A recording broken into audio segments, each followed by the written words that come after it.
Hello everyone, welcome back to day 2 challenge of basic to advanced English. The very first word I have on the board is very interesting. Whenever we want to say very interesting, instead of very interesting, we could use formal word called captivating. Like, she always captivates other while speaking. So replace your very interesting word with captivating. Next word I have is exactly. We often use this word. Instead of this, we could say precisely. Like, they know precisely what to do. मतलब उनको अच्छे से पता है कि उन्होंने क्या करना है. Next word I have is very beautiful. Whenever you want to say to someone or whenever you want to pass a comment that you are very beautiful, you are looking very beautiful, instead of this word, you could say them formally like you are looking drop dead gorgeous. So instead of you're very beautiful, we could say drop dead gorgeous. Like, she was looking drop dead gorgeous last night. मतलब वो बहुत ही सुंदर लग रही थी बीती रात को. Next, I have leave me alone. We usually use this word whenever we want to say कि मुझे अकेला छोड़ दो. Instead of leave me alone, we could say give me a break. Like, I have been working for more than 3 hours. Give me a break now. मतलब मैं 3 घंटे से भी ज़्यादा हो चुका है, काम कर रही हूँ. प्लीज़ अब मुझे ब्रेक दो. मतलब मुझे अब अकेला छोड़ दो. तो instead of leave me alone, we say give me a break. Then I have need word. Whenever you want to say need, instead of this, you can say require. Require is your formal word which you can use instead of need. Like, they require all my documents to proceed with further procedure. मतलब उन्हें मेरे सारे के सारे documents की ज़रूरत है ताकि वो आगे स्टेप्स पर बढ़ सके. Later I have use. We also often use this word use. Instead of use, we could say utilize.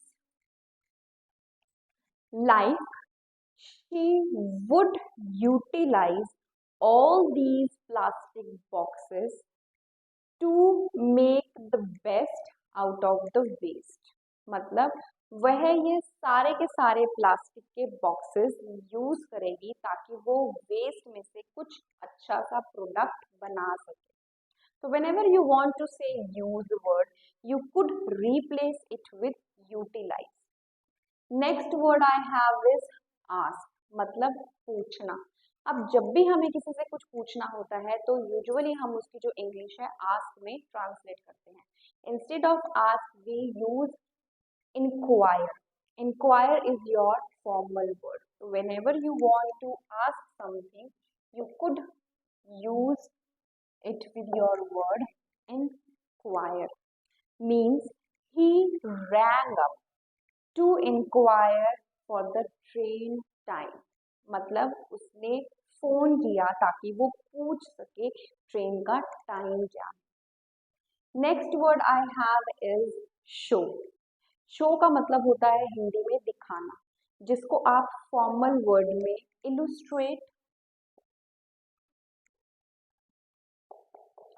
Depicts और एग्जिबिट भी बोल सकते हैं. जैसे कि the graph depicts the sale of the books. मतलब जो ये ग्राफ है वो बुक्स की कितनी सेल हुई है उसके बारे में बता रहा है। Next word I have is tell. Tell का मतलब होता है बताना, जिसे हम फॉर्मल लैंग्वेज में बोलते हैं inform. Like I informed her about the leave, मतलब मैंने उसे छुट्टी के बारे में बता दिया था। Later I have word called check. Check का मतलब हम फॉर्मल में बोलते हैं वेरीफाई करना। किसी चीज को अगर हम चेक करते हैं तो उसे फॉर्मल लैंग्वेज में वेरीफाई कहा जाता है। Like they had verified all my document, मतलब उन्होंने मेरे सारे डॉक्यूमेंट को वेरीफाई किया था। देन आई हैव कॉल्ड सीम। सीम को हिंदी में हम कहते हैं दिखता है, मतलब ये मुझे ऐसा दिख रहा है, तो इसको हम फॉर्मल लैंग्वेज में अपीयर बोलते हैं। You could use all your formal words from now onward. Appear का अगर हम एक एग्जाम्पल से समझें तो I can form an example like it appears that you both know each other. ऐसा लग रहा है, ऐसा दिख रहा है कि तुम दोनों एक दूसरे को जानते हो। Next word I have is tired. Very common word and the formal word which you could use instead of saying tired again and again. We call it fatigue. Like post running, I got fatigue. मतलब भागने के बाद मैं तो बहुत थक गई। Then I have word called wet. Instead of saying wet, we could say drenched.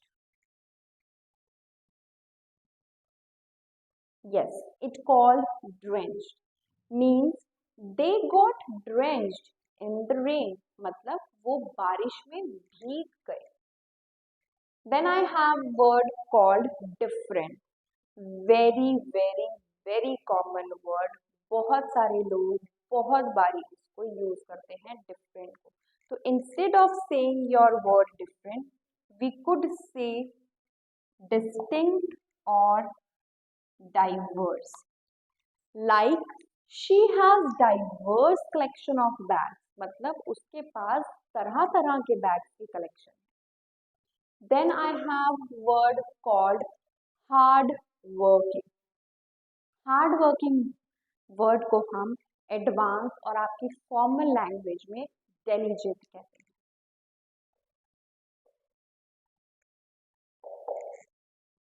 Like Rahul is diligent, मतलब राहुल बहुत hard working. Then I have word called you are wrong, मतलब आपको जब भी किसी को कहना हो कि आप गलत हैं, आप डायरेक्ट ना बोलकर बोल सकते हैं मिस्टेकन वर्ड का यूज करके आप एक सेंटेंस बना सकते हैं। Like I think you are mistaken.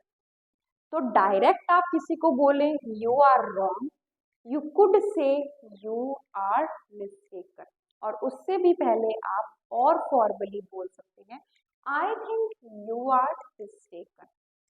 तो instead of you are wrong, you could form it like you are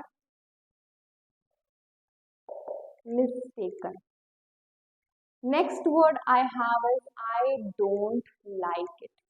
अगर आपको कोई चीज नहीं पसंद तो आप direct I don't like it का यूज ना करके आप बोल सकते हैं I am not fond of it, या फिर this is not my cup of,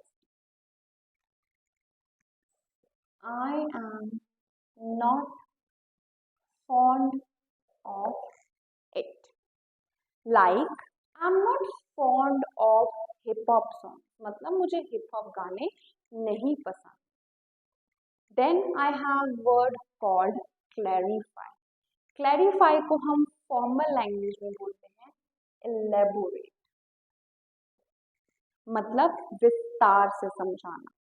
like she elaborated me everything, मतलब उसने मुझे सब कुछ विस्तार से समझाया।